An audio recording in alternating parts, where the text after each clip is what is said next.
The honeymoon phase of a relationship runs on a very specific type of fuel. It's that 3 a.m. spontaneity, the sudden, effortless passion that ignites without warning. It is thrilling, but by design, it burns fast. As a couple moves deeper into adulthood, the environment changes. Careers demand attention, children arrive.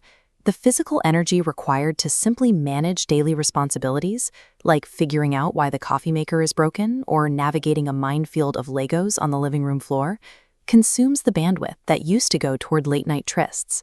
When that spontaneous energy inevitably fades, couples often experience a kind of vacuum effect. They panic.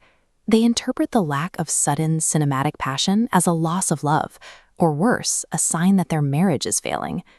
Managing a sexual relationship across decades requires the same level of deliberate attention as a business or a fitness regimen. It is a participative, managed effort, but happens outside the bedroom as much as inside it.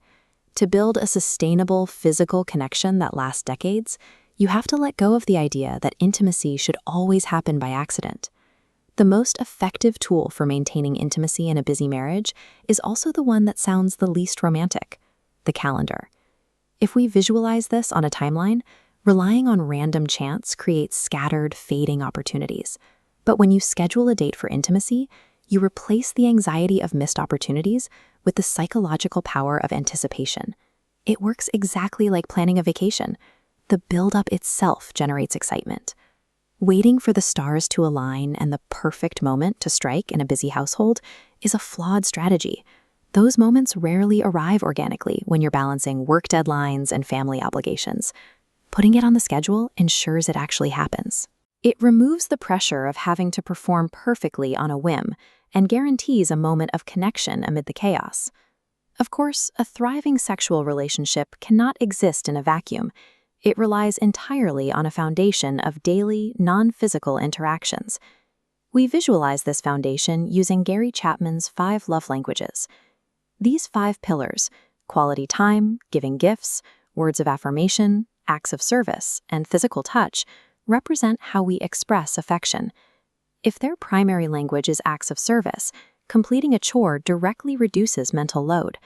Removing this daily stress creates the cognitive space for them to shift focus from logistics to desire. Understanding this architecture also prevents conflict.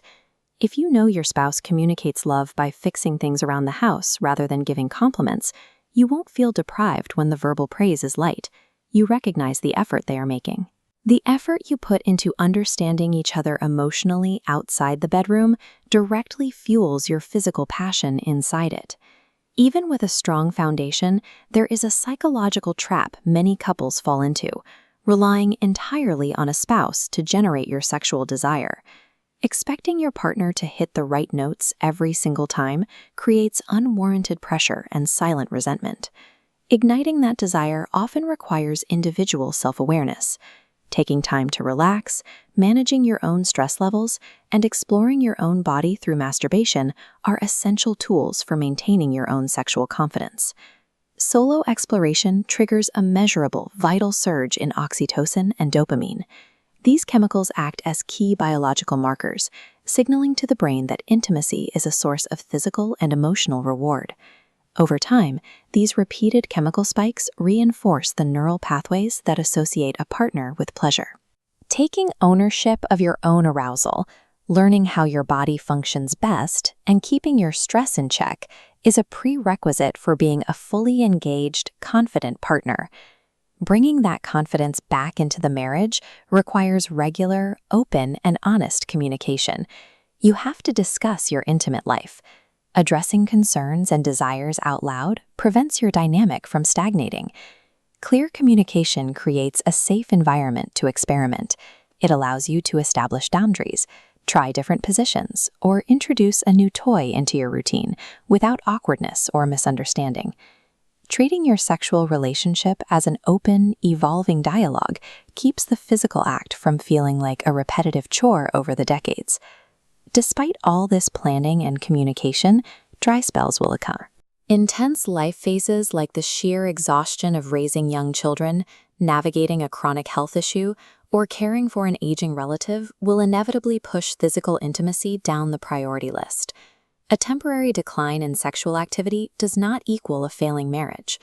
As long as both partners communicate openly and agree on the situation, a less active sex life is simply part of a shared, long-term journey.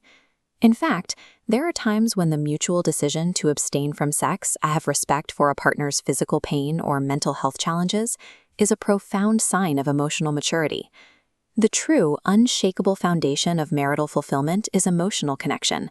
That deep platonic bond can robustly sustain a couple through long periods of physical absence. When you look closely at the casual encounters of early adulthood, they are often defined by awkwardness and uncertainty. Marriage offers a unique alternative. A long-term commitment provides the opportunity to truly map a partner's body, learning their nuances and adapting to their evolving physical needs over the course of a lifetime. A fulfilling married sex life is an actively built, intentional achievement. It requires patience, scheduling, and effort, but the resulting intimacy is far deeper and far more rewarding than the chaotic spontaneity of new romance.